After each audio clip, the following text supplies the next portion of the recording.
Hello everybody and welcome back for another episode of Indie Impressions. My name is Nick and today we're going to be checking out something called Crith by developer Noah Donnelly. This is a arcade-based sort of super hexagon-styled dexterity game where we're going to be clicking on hollow circles and avoiding solid circles. And I know that sounds super simplistic, and honestly it kind of is. But it's also rather addictive, and it's one of those, easy to learn, hard to master type games, which I like to cover every so often. I read the tutorial, and I have to be honest with you, it was maybe a little overly complicated for what was going on in the game, unless I was missing something. But, I'll spare you having to go through that, and instead just show you the credits very quickly. There we go. Music, font, sound effects. Thanks for playing. Beautiful. Oh, and then we've accidentally clicked again. So I'm actually showing the cursor on this particular bit of gameplay just because it's kind of important, since the cursor is our sole point of interaction, where if things touch it, we lose. There's also a fair bit of different graphics options here. I'm going to click through these, but just be aware the crazy one is super crazy. So if you have any issues with photosensitivity or epilepsy, this one is not for you. Just be aware this will only take like 1 second, so if you want to just skip ahead 5 seconds. If you have any trouble, here we go, calm. That's crazy. We're not doing that. They were kind enough to actually make it dark too, so you can actually not have trouble there. You can actually just click play game from this point. The menu's still active. Disco, which is what we're going to actually use, and then white is the other option, so that's in case you don't want any colorfulness. I like a little colorfulness, but I'm going to spare you the crazy town. Okay, so here we go, play game. So every so often, we're going to be gaining points just for not touching things, I believe, but clicking on these is where the majority of points come from, and if we press spacebar, it will actually show our point value in the top left corner of the screen. I would have kind of liked an option to be able to just toggle to have the point value just always displayed, and the level, of course, as well, up in the top left corner. The way the levels work is it's incremental for every 1,000 points. So for level 1 to clear, you need 1,000 points. For level 2, 2,000, so on and so forth, up the scale. And as you progress, of course, things get more challenging. There's more circles. Apparently obstacles as well come into play. And it's just generally more and more chaotic. So, of course, that's aided by the fact that we've got colors going on and craziness like that. Now, the one important thing to keep in mind is the cursor will actually loop the screen sort of like Pac-Man.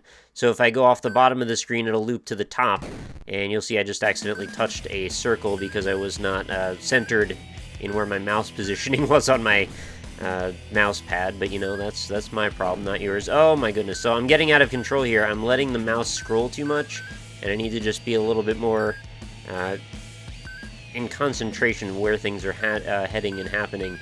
So there we go. I think we just heard the level up sound again. I'm pressing spacebar. Oh, the level and score was completely obscured by one of the circles, so I guess I can't see it. In that case, maybe having it show up in like white with a black background or reverse that would kind of get around that issue, but it would also kind of take you out of the experience, I suppose, just a little bit. I kind of thought maybe when I clicked on the circles that all the little circles that kind of erupted out of them would also be like for extra points or something. I've tried clicking on them, no good. But that would have been kind of fun, actually, if, like, you get the initial burst, and then however many times you can click in addition to that, you could potentially pump your score up a little bit more. But, in general, I really love games like this just because they're super simple, like, they don't require much time investment to figure out, and they can also be extremely addictive just by virtue of the concept being so easy to read. So for something like this, if it had online leaderboards, and I say this or have said this tons of times in prior episodes, but if it had online leaderboards, I could easily see this being the type of thing that I could compete with some friends with. And I should probably look at my score again in a second. It's just hard for me to bounce when I'm safe enough to hit the button and look up.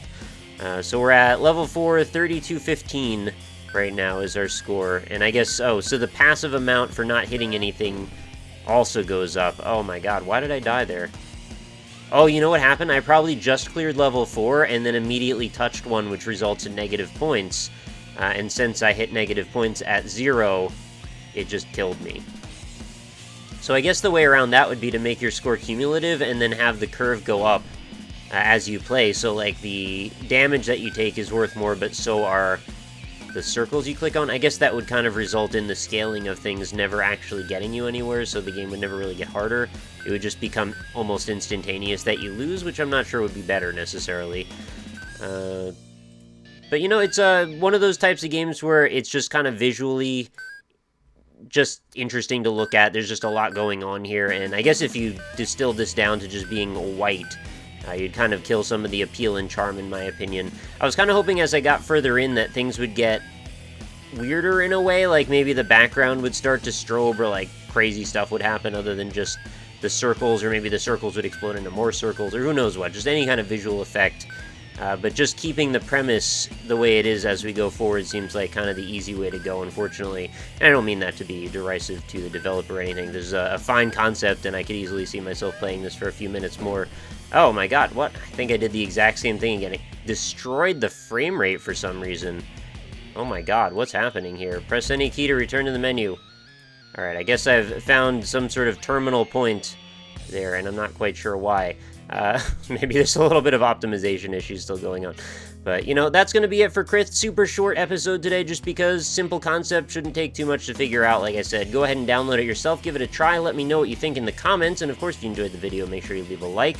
Helps me out a whole bunch and keeps continuing and propagating the series so more people can find about interesting and original and unique artistic indie games. So come on back tomorrow. New episodes of Indie Impressions go up every single day. I look forward to bringing you more then. Hope you enjoyed the video, and I hope you have a fantastic night. I'll talk to you all tomorrow.